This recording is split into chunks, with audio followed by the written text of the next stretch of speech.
This episode of GMspiration is brought to you by Mortarcannon's Temporal Temp. Need to work on that novel you're always too tired to work on? Perhaps your taxes are overdue. Need someone to go to that pesky family reunion in your place? Hire yourself to do the work with Mortarcannon's Temporal Temp. By using his unique knowledge of cause and effect and a reckless disregard for temporal stability, we offer you 2 use for the price of 1. Our temp exists for 7.6 hours before being vanished by the laws of temporary paradox erasure. No cleanup required with this little guy. It's as if it never existed. Well, except for all the work it did, of course. For a small additional fee, we can also erase the memory of you watching yourself being painfully expunged by causality and ripped apart by forces not meant to be witnessed by any living being. Use chalk to write 1-800-Temporal Temp to summon a consultant today.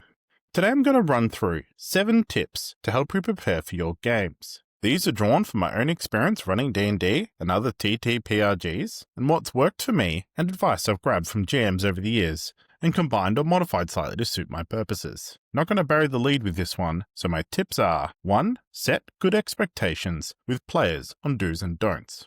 2. Confirm what players are going to do before the next session. 3. Have backup encounters suitable for your world. 4. Prep evergreen content. 5. Don't be afraid to end sessions early. 6. Use simple story notes. And 7. Make cheat sheets for the mechanics and creature stats. Tip 1. Set good expectations with players on do's and don'ts. A session 0 has become fairly standard practice in D&D nowadays. For sort of a setup session, you make characters, talk about the themes of the campaign, and discuss do's and don'ts. The in vogue thing is to have a discussion on topics and talk about everything with your players. But for many topics, I recommend you just be direct. Don't feel around, don't leave room for grey. State what you expect. You don't have to be harsh or confrontational, just assertive. For example, in most of my games, I rule out 2 topics. First, no sexual assault, spousal abuse, or the like. That might sound sort of weird that it would even come up, but I do have to make an exception when running Curse of Strahd. Second, I don't like domesticated animals being hurt, like dogs and cats. So players never fight dogs, they fight wolves. If a player gets a pet, I either set them up so they are summons that come back, or, if they get reduced to 0, they simply run away and come back later. Does this break game immersion? No. It's a game where people fling magic, fight eldritch horrors, and arm wrestle gods after all. No one bats an eye. Importantly, to help me run a game, I also lay out a few rules, but I'm open to discussion on these. 1. I don't know your character's abilities. If you have questions, ask. But I'm not going to know off the top of my head how your abilities work, when something can or can't be used, or be able to prompt you to forget something. I'll try, but the onus is on you. The player needs to read up and ask questions if they're not sure. 2. In a similar vein, I don't know all the rules off the top of my head. Other players, feel free to jump in if we get stuck or miss something. Help me keep track of the things like spell concentration, if something is on fire or poisoned, and especially if it's your character. 3. I will make rulings in games based on what I think at the time. We may need to go back and change these between sessions. This may apply for magic items too, but I'll try to be fair. And if you buy something and we have to retcon, we'll figure out together how to deal with it. 4. I'll prep content for the sessions based on what you're going to do. Feel free and go and explore, or just get sidetracked. But if you go too far off track, I may need to wrap up and prep for next session. 5. We're all here to have fun. If something is not fun, or you're not feeling it, let me know. By setting these expectations, it helps you manage the game better. Players are not passive participants in the game. They should be trying to help, not hindering you as a GM. Help you with the rules. Help you run the game. I'm going to jump into the next 3 now. All these focus on preparing what's important. This is a constant challenge for game masters. What do we need to prepare? Where are the players going to go? What do I need? Over-preparation is the bane for game masters. You spend hours prepping content for it to not be used, blown through in a few minutes, or completely unusable. It's a real skill to learn how much content your group will get through. You can get better at judging the more you run for your group and learn how they play, but generally it takes longer to get through content than you expect. So point 2, confirm what your players are going to do before the next session. At the end of a recent game, I said to the group, as the night ends, the lights close on the circus, we'll end it there. Next session, the group will be heading to Candy Mountain, unless there was anything anyone wanted to do first. Everyone agreed, the session ended, and in a few days I was looking up candy-themed monsters. Now, this wasn't an idle offer. I wasn't trying to trick them or cajole them into doing something. They had other things they could have done first. There were wanted posters in the guild hall, a prophecy they had been given by a fortune teller, and they had not heard from their rivals in a few sessions. Some people suggest the quantum ogre approach. Basically, no matter where they go, they find the ogre. I don't have an ideological opposition to this. 2 doors, but only one choice. Only one location they can end up at. But it doesn't always work, and in the case I just went over, the players know where the Candy Mountain is. They could simply not go there. If I try to force them there, or somehow teleport them there, it's going to feel pretty forced. So I've mentioned asking players at the end of the session. One other thing I like to do is send my players polls, letting players vote on what quests or direction they're going to go in. This is sort of an out-of-character way of simulating the discussion they would have in character, but giving me enough time to prepare for it. So for example, I might send them a poll, asking them to vote for one of hunting down Brown Yarg the Goblin Bandit, 2. Confront the Frost Giant Blue Terror, 3. Find the pastor's missing rats, or 4. Search for Farmer Bub's missing sheep. By doing this, I can give players both agency, that is, the right to choose, while not needing to prepare for every possible action. But sometimes you can't prepare, something random happens. And this brings us to point 3. Have backup encounters suitable for your world. A great piece of advice from Matt Colville could be summed up with, has the tension dropped? Orcs attack. Basically, if there is a lack of urgency, or if the game is not moving forward, have something dramatic happen. It also forces the players to see the world as real. They cannot just wait around and do nothing without something happening to them. I like to change this up a bit. I think of it like having a stack of Orc attack cards in my back pocket. When I need one, I draw it. Sometimes these are actual orcs, but more often they're a range of combat and non-combat encounters. And think of these encounters like the filling in your story sandwich. You have a campaign, probably with a start and an end in mind, a big bad appears, the characters do their thing, the big bad is defeated. Everything between is lettuce, beef, cheese. These are all your encounters. There might be a few things that need to happen. For example, players might need to get a MacGuffin to get to the big bad. Think of these as the must-haves. If you're making a beef patty burger, it's always going to have the beef patty, but it might also have some other things. The lettuce, cheese, beetroot, egg, all those things might change, but at its core, it still has 2 pieces of bread with beef in the middle. This way of thinking is especially useful for one-shots, as you don't know how long people will take on each encounter. Need to fill some time? Slide the encounter in. Running out of time? Take one out. The key though is to make sure encounters have value. You can't just keep throwing a group of zombies at the party. This will get old very quickly. I'll run through a counter that I use quite a lot to demonstrate. It fits into any low-level encounter where plants have been affected by magic. This could be any sort of magic forest or corrupted farm. The encounter that the characters find is a large, 20-foot wide blueberry bush. In the center, propped up, is a skeleton, with the bush having grown through its bones. On inspection, the characters can find more information. The skeleton looks fresh, a day or 2 old.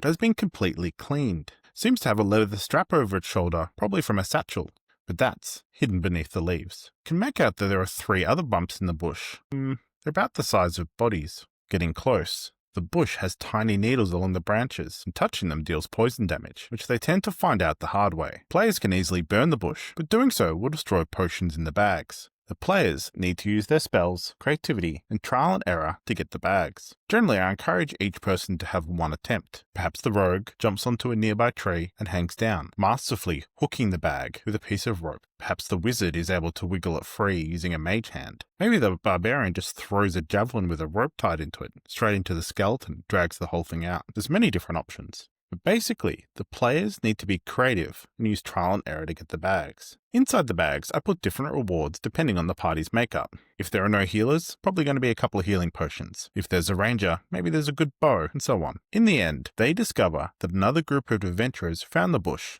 either attempting to walk through or brushing past it. The poison killed them, stripping their bodies clean, leaving only scraps of clothing, bones, and their gear remaining. The players can literally walk past this, but they'll normally spend 15 minutes on it, teasing it, treating it as a puzzle, and feeling a sense of accomplishment when they finally get something. These sort of encounters are a godsend in helping you run your games, and they can be just about anything. If done correctly, they enrich and make your world feel more alive. Who were those adventurers? Why has magic twisted this plant? What else could it do? Raises questions about what's going on in your world, and reminds them that they're part of a living ecosystem. Or, as Matt Colville says, the verisimilitude of the setting. Here are some example encounters that can be applied to most situations. The big bad or the rival hires thugs to take out the players. A mysterious merchant greets you on the road. A merchant wagon lies smashed on the ground as if dropped from a great height. A person screams for help. Vines are tightening around their leg and climbing upwards. A young kid challenges you to a game of dice. An orc warrior stands ahead of you, their body covered in scars and a great axe resting in front of them. For other ones, think about what's happening in your world. There are some prompts to get your brain turning about some possible encounters that you can use. Remember, they should be suitable for your world, and will change depending on your own flavor, on how you want to run your game. In poor areas, or areas that are affected by disaster, there will be more thieves, thugs, and bandits. Large predators, such as dragons, will displace other predators, such as bears, pushing them into different areas. When there is a boom in the economy, it is common to have large disparity between classes. This leads to lower classes engaging in all sorts of ways to make money, selling fruit and matchsticks on the street corners, offering to show you around town, scammers, prostitutes, and so on. If you check out my worst jobs for medieval NPCs video, I go into a lot more detail about these. Feel free to jump onto there after this one. If there's no large-scale distribution networks for goods, small-scale merchants will constantly be traveling from town to town. They will have their specialities, such as leather, jewels, and so on, but may also barter for general goods on the road. Lastly, and probably my favorite one, very powerful entities are probably very bored and very eccentric. Have you ever played a game and a far more experienced player just gives you a bunch of stuff? Or they might join you on a quest well below their level? Or have you experienced players who set themselves arbitrary rules? Think something like the Pokemon Nuzlocke, where the players challenge themselves by a self-imposed rule where fainted Pokemon are no longer used, a sort of permadeath mode. In a world with extremely old and extremely powerful entities, they could do a whole bunch of random things. Gods walking around asking riddles? Sure. Pretending to be injured and gifting boons to someone who stops to help? Of course. D&D and similar games have many godlike entities as well. Dragons, fae, even high-level wizards. What are they all doing? What are they getting up to? For such creatures, they may not even bother getting involved in things like wars. Wars come and go, but a good riddle, that lasts forever. How detailed you make your encounters are totally up to you. You could simply write down the name of a merchant, what they sell, or the name of an entity with a bunch of riddles and rewards, or just goblins. The best part of this is how you can keep them and use them later. Which brings me to my next part, prepping evergreen content. I've talked a lot about content that I've made in other videos, NPCs, monsters, and the like. I try to keep most of what I make evergreen. That is, it can be used over and over. This allows me to spend more time preparing content, knowing that it will eventually be used. The players arrive in a village. It has a church, general goods store, tavern with adjoining farrier, and a bunch of farms around the outside. Now, when I first started running D&D, I would go through and name everyone, how they know each other, and who their relatives were. The next village the players entered, I'll do it again. I would only ever get through a tiny amount of the content. So now, instead, I have a series of NPCs that I can pull out depending on the situation. Do I need an innkeeper? Great. I have 3 fleshed out NPCs I can use. Durnstein, Coalfoot, or Grundygoot. Do I need a smith? I've got Goldscale, Ironfoot, or Littlehorn. What about a pirate or sailor captain? Well, Stormzy, Madam She, or Mud. I also keep a list of names handy. Does Durnstein need a sister? Let's go with Alicia Durnstein. Does he need a brother? Harrington Durnstein. This applies not just to NPCs, but also encounters, locations, story elements, basically most of your campaign. You will need to make some small changes to them to fit your world, but these can be very minor. Durnstein is a retired adventurer. I can pretty much drop him into any town. Grundygoot grew up in the town, so he may have family there if it's big enough. Coalfoot doubles as a Thieves Guild contact in most of my games, so I should work that in. Here are a few types of evergreen content you may wish to make. First and foremost, NPCs. Some guards, tavern keepers, soldiers, mercenaries. These are fantastic things to have in your back pocket. Next, non-combat encounters. I've mentioned a few already. Merchants, ancient beings, gods, injured people, all fantastic things to encounter on the road and make your world feel realer, feel full, feel moving. Next, traps. Sometimes it'd be good just to have a few set up. And if your players are sneaking into a goblin camp and you have to come up with one off the top of your head, what might be some good ones? Personally, if my characters were sneaking into a goblin camp, I'd like to think the goblins would have grabbed a bunch of clay pots, filled them with urine, and had them hanging around just above head height for a goblin. Next, secrets and rumors. These can be good things to keep in your back pocket. I've had this happen to me a few times. Players walk into a tavern and ask random tavern goers, what's going on in town? Sometimes I struggle to come up with something off the top of my head. The dwarven bartender looks at you, raises an eyebrow and says, I think Ethel and Mark, those two may be having a tryst together.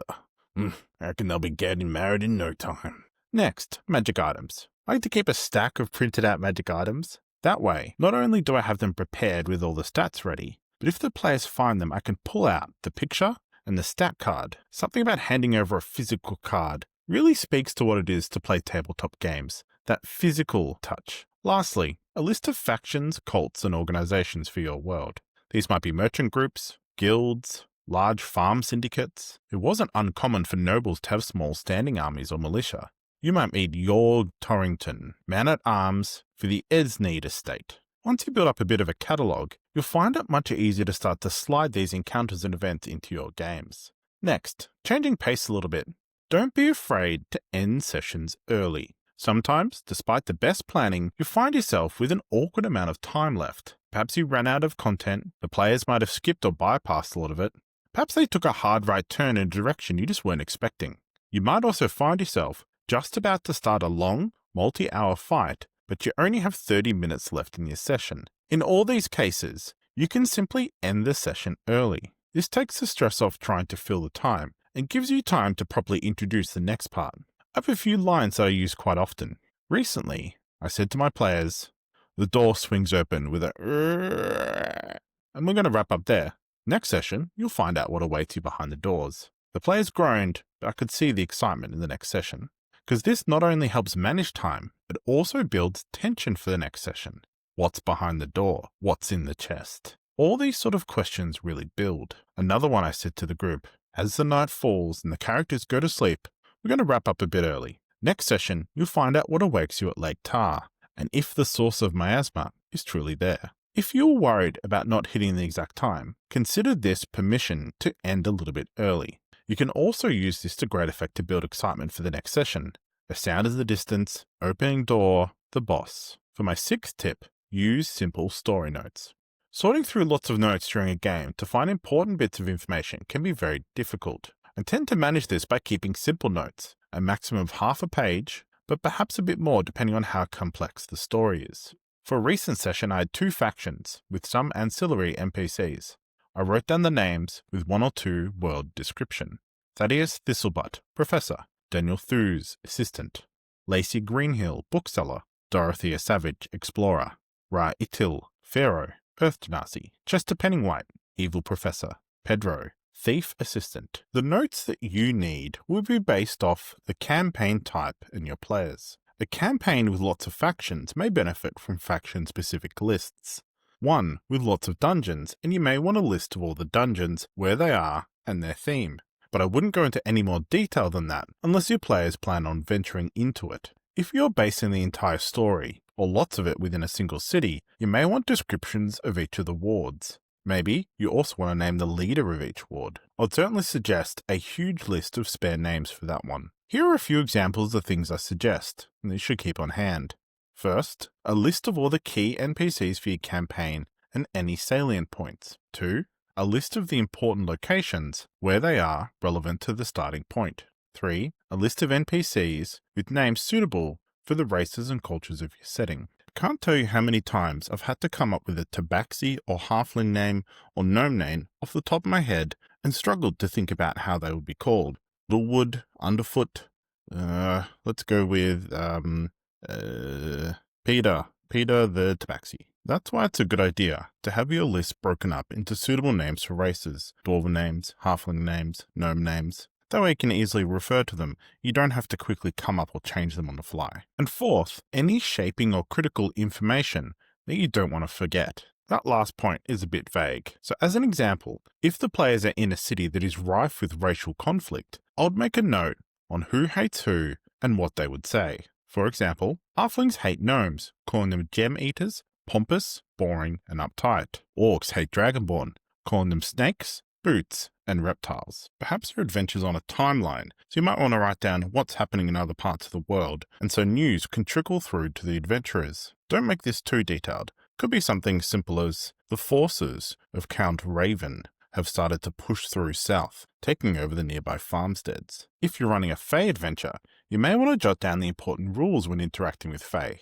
For example, never give out your name, never answer the same question 3 times, never eat their food without sharing some of your own, always ask before entering their homes, and always refuse a gift once before accepting. By keeping the list front and center where you can see it, you're far less likely to forget.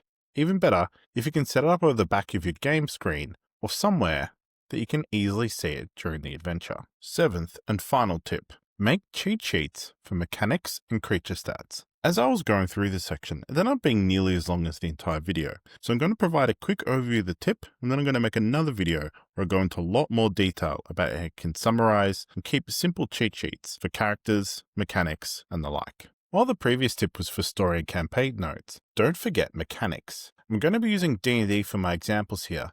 You can use the same process, but you'll have to write up your specific game rules. When running D&D, most of the mechanics for spells and creatures you do not need. For example, all creature stats include intelligence saving throws, but when was the last time you actually had to roll one of these? Or when did you need to know that a crocodile's hit points were 2d10 plus 2? Most of the time, you can simply skip these and make things easier for yourself, and give yourself less to read. So here is a guard stat block from the official 2024 rules, and here is how I write up a guard stats for combat. All I need is AC, HP, attack bonus, range, and damage. That's it. For a crocodile, I've added in speed, as they are slower on land, and also that their attacks grapple, and the escape DC is 12. Oh, and also that they're restrained. For a direwolf, I've added in their speed again, given it's much faster. I've also put down pack tactics, and marked it as important. I've added in that when it hits, it knocks targets prone, but I've not included that this only happens if the target is large or smaller. The benefit of doing it this way is I can fit all 3 stat blocks on a tiny amount of the page. Here you can see I can even fit it under all my NPC notes. Now when I run combat, I can have that page up, and I'm not flicking through different pages while trying to track initiative and HP. I can have that on one page and my stats on another. If you're looking at my notes and thinking, I could do better, or I would add this in or change this, that's great.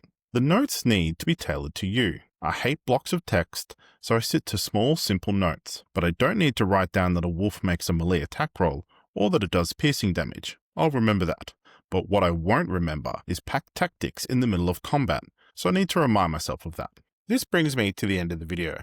We ran through quite the breadth of what it is to be a game master, from setting expectations to your players to help you run the game, helping you prep what to work on next, what content to make, making evergreen content that you can reuse, or if you don't use it the first time, keep it in your back pocket to use another time. Gave you permission to end sessions early for the added drama, take some of the stress out of having to draw your games out longer.